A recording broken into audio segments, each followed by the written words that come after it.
Okay, so we got an update from Nick Diaz's girlfriend on the Nick Diaz situation. That's what this video is going to be about. But before we get into it, my usual spiel here. If you like the content, subscribe. That's all I ask. It helps out the channel tremendously. But if you guys are not up to date on the current Nick Diaz situation, Nick Diaz has been rumored to be on amphetamines for a while now. And, we know about his use of marijuana. Got him suspended for 5 years, which I blame a lot of this on that corrupt athletic commission. They gave him the 5 years when they only give people like TJ Dillashaw. You can throw John Jones in there. You can throw in anybody else who popped with steroids. They are back within a maximum of 2 years. Well, he got 5 years. They took away his prime. They took away all, millions and millions of dollars that he could have made. But yeah, we're gonna read this article now from MMA Weekly, where it's gonna talk about Nick Diaz's girlfriend's post on Instagram, and yeah. So let's get into it. Nick Diaz's bizarre behavior and his girlfriend's plea for help. Nick Diaz has been found acting in public and his girlfriend acting strange in public, and his girlfriend has made a plea for help. Nick Diaz's apparent bizarre behavior has caught attention of his girlfriend, who is incredibly concerned for the MMA legend. The Stockton native is a true fan favorite for the older generation of followers, and rightly so. He never held UFC gold. The now 41-year-old did manage to capture both the WEC and Strikeforce welterweight titles during his rise in the sport. Now things look to have taken a turn for the worse for Nick Diaz. The UFC star is being considered a suspect after police were alerted to an alarm fire at a local YMCA in his town, which I'm assuming that was the video of him shirtless, lighting that fire on the street. Diaz was later detained for questioning as a video surfaced of him lighting a fire outside of the building in question. The video clearly shows a man resembling Nick Diaz lighting a fire before a woman shouts out his name and they give a brief exchange.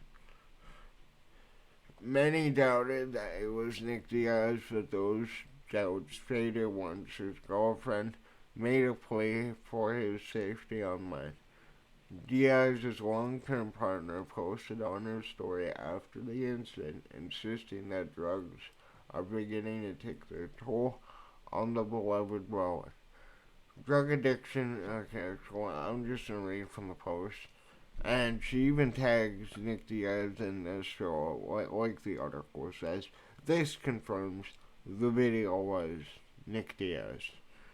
Drug addiction doesn't last forever, ever.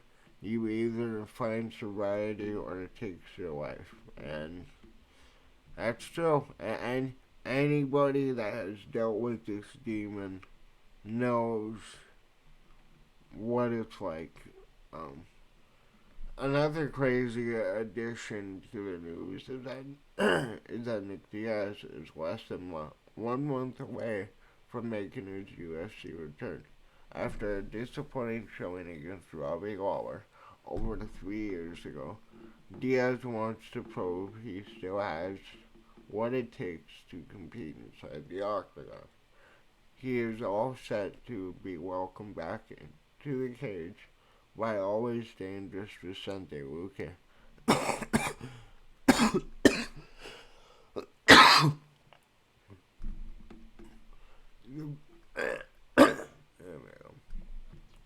The pair are set to collide at UFC 310 on December 7th, but it's unclear if the recent events will have any effect on the upcoming bout. It absolutely should. You know, you you got news networks picking this up. You got outlets that aren't covering MMA. They're covering this story. It's sad, man. It's sad, man. This guy, you could argue, had one of the best runs in MMA history, in welterweight history. Basically an 18-fight unbeaten streak.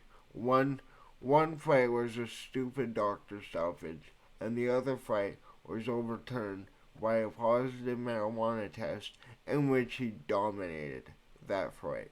And Nick Diaz, when was his suspension? Let's find this out. Nick Diaz.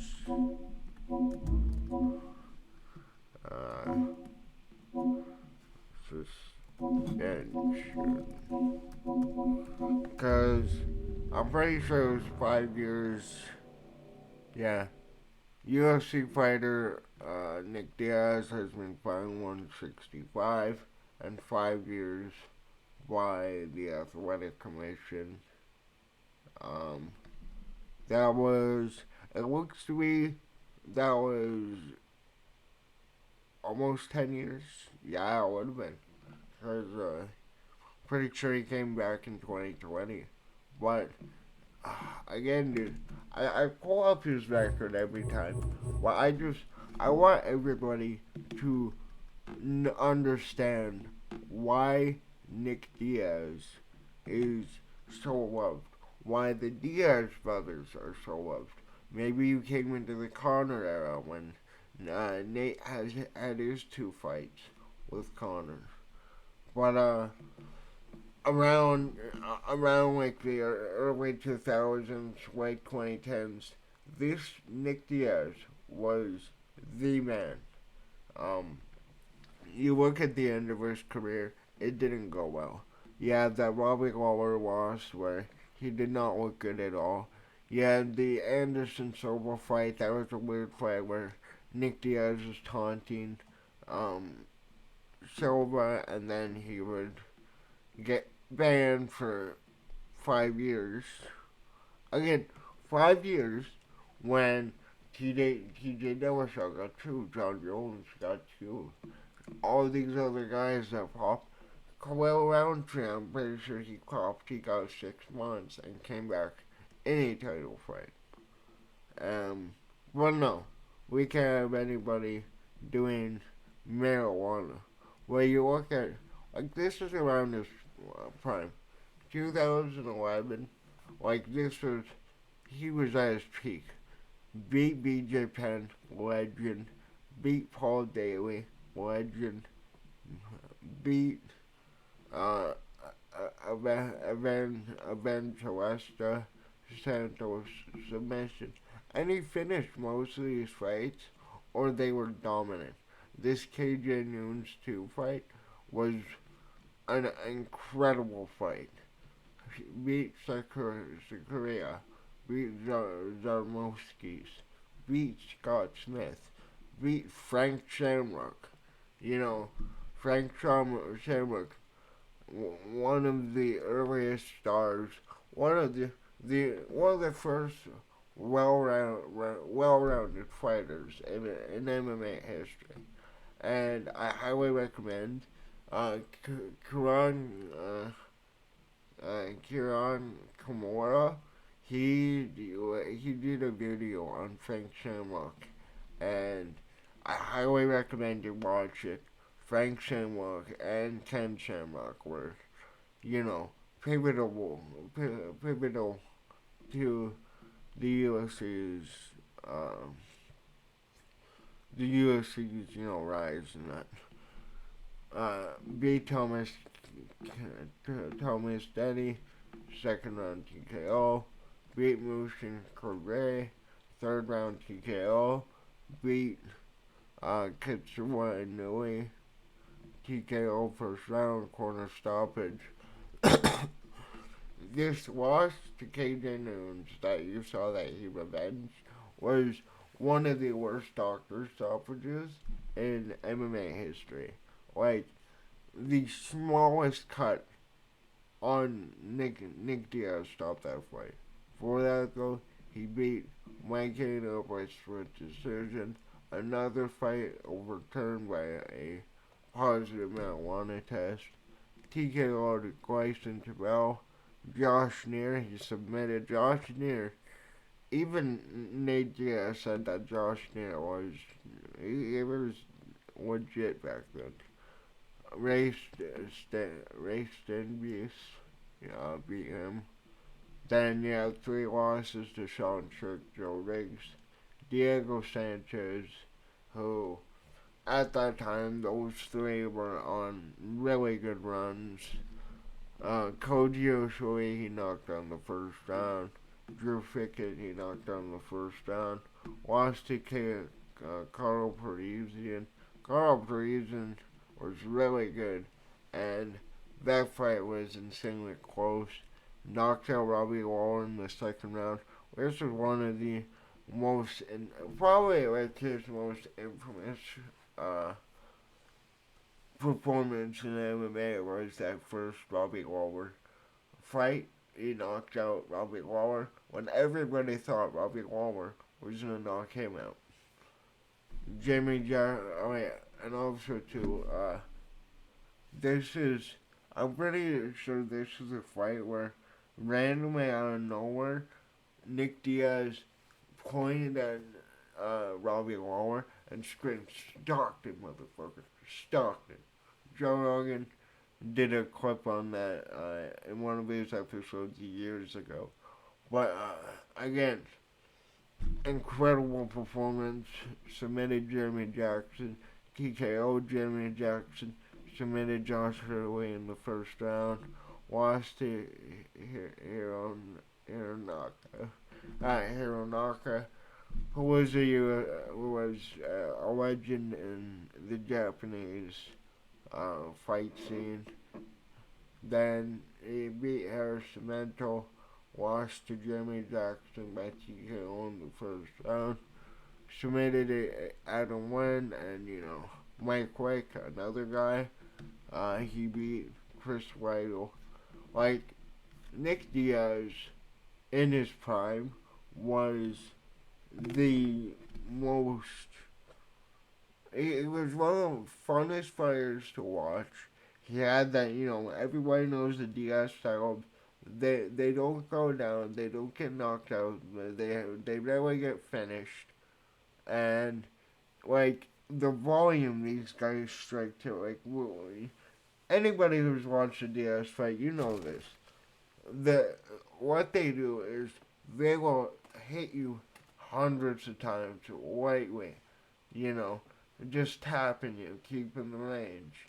And then the moment you are dazed, the moment you are about to be finished, they jump on it. And Nick Diaz, man, like, I highly recommend, if you ever watch your Strikeforce run, go watch your Strikeforce run. It's one of the most insane runs. Again, basically an 18-fight unbeaten streak with one of the dumbest doctor stoppages ever, and one being overturned by marijuana. But again, this isn't about Diaz's career, just about Diaz as a person. It's about Nate, this is about Caesar, everybody in his team. This is tough, man. This is tough. Like I said, a corrupt athletic commission took away millions of dollars, took away countless fights. Maybe he could have became champion. I know he lost to Carlos Condit, but Nick Diaz like he always had it in him, and Nate Diaz always had it in him. Nate Diaz nearly finished round that one too. Would go on to become a champion. Nate Diaz would finish Conor McGregor when he was champion, a double champion.